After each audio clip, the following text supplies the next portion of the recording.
The president criticized Fed Chair Jerome Powell for not cutting interest rates while holding out the possibility of trade deals that might bring tariffs down. Still a lot of uncertainty, and our senior political correspondent Rachel Scott is tracking it all. Good morning, Rachel.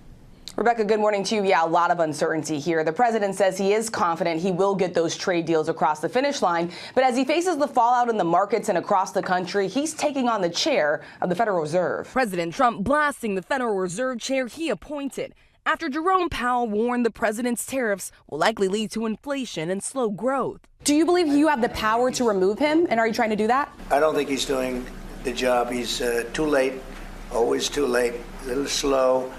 And I'm not happy with him. I let him know it, and if I want him out, he'll be out of there real fast, believe me. Democrats delivering a stark warning. If Chairman Powell can be fired by the President of the United States, it will crash the markets in the United States. Markets have already tumbled, but so far, no deals have been made. The largest tariffs on Chinese imports, a staggering 145%. The president suggesting for the first time, both sides are talking. Has he called you directly, President Xi, or reached out to try to facilitate a conversation? Well, you'd think it was pretty obvious that he has, but we will talk about that soon. But the president says he's in no rush to make a deal. You know, I view it, and some people say, oh, rush. I think we have a lot of time. I think we have plenty of time. How much time do you think that you have? I would think over the next 3 or 4 weeks, I think maybe the whole thing could be concluded. That boy Trump getting nervous, huh? What's going on, y'all? It's Mike, prohouseseller, man. Welcome back to the channel. Back again talking about the economy. In today's installment, we're talking about how Donald Trump is having this back and forth with Fed chair. He's having a war on all fronts. He's out here fighting Xi on one front, and now he's fighting the Fed chair on the next front. Who knows what's next, you feel me? He's probably going to have to deal with some Democrats later in the next 2 years, so we'll see. But as y'all can see, the markets are sitting out here. They're losing control. It's been red for the last week, two. It's crazy right now. And now, in today's latest installment of the economic soap opera, if you will, we got Donald Trump out here threatening to fire Fed Chair Powell. Now, why is Donald Trump out here panicking? I mean, it's obvious. Look at the economy right now. Everything's looking terrible right now. We're headed for 1970 style stagflation. I mean, it might even be a worse version of that because we're printing way more money today relative to than it was back then. The funny thing about this whole thing is, like, you're the one that picked Fed Chair Powell in the first place. He was talking all this trash on Janet Yellen, and now he's pretty much talking trash on Jay Powell for not doing what he wanted Janet Yellen to do in the past.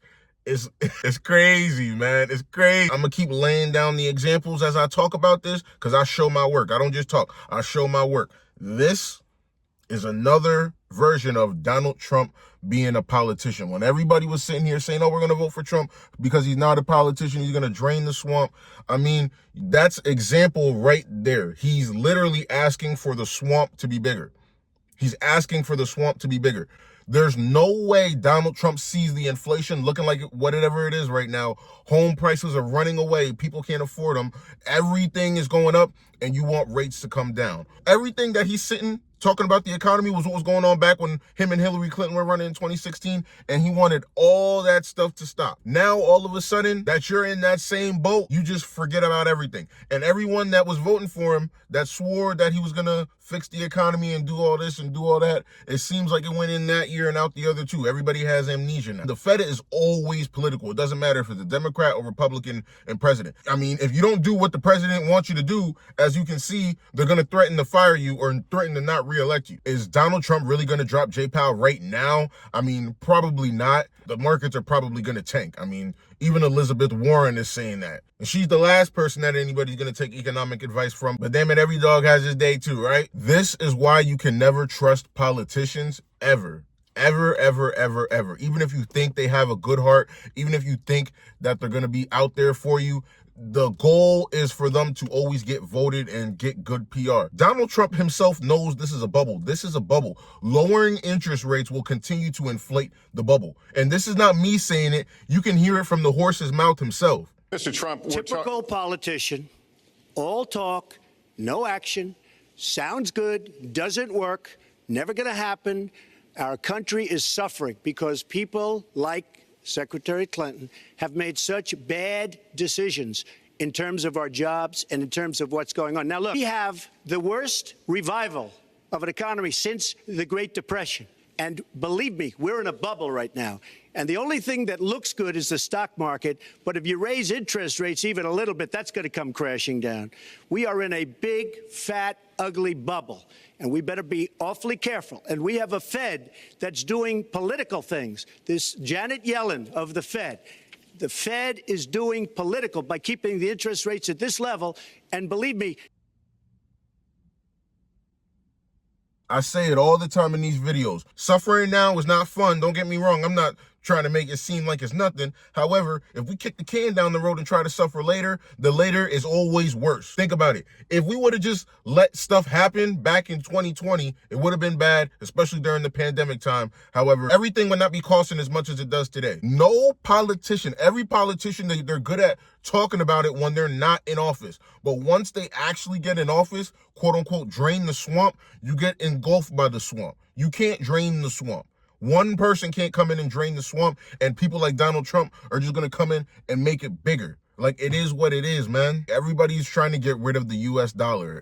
Nobody wants to invest in American markets. Nobody wants to invest in American dollar. This type of stuff directly contradicts Donald Trump wanting to lower the debt. You physically cannot lower the debt. Even if you try to lower the debt, you have to cut off so many government programs. I already tell y'all about Granny. You got to tell these college kids they can't go to college, or they can, but you're not going to pay for it. I sell houses. The FHA and VA is one of the biggest things that help people, especially first-time home buyers, able to get into properties. Guess what? If you want to cut government spending like you say you do, Donald, you're going to have to tell those people that they can't buy the house that they want, or you're going to have to tell those people that they have to shell out more money. Who wants to be that guy? Nobody wants to be that guy to tell these homeowners that, yeah, we got to cut this program, that program, this program, that program. Whether you think it needs to happen or not, once you input government programs, it's like a leech. It's impossible to get rid of. Once you get them in there, it's hard to get them out. It's virtually impossible. So we're going to see how Trump is going to handle this. He's obviously feeling the heat.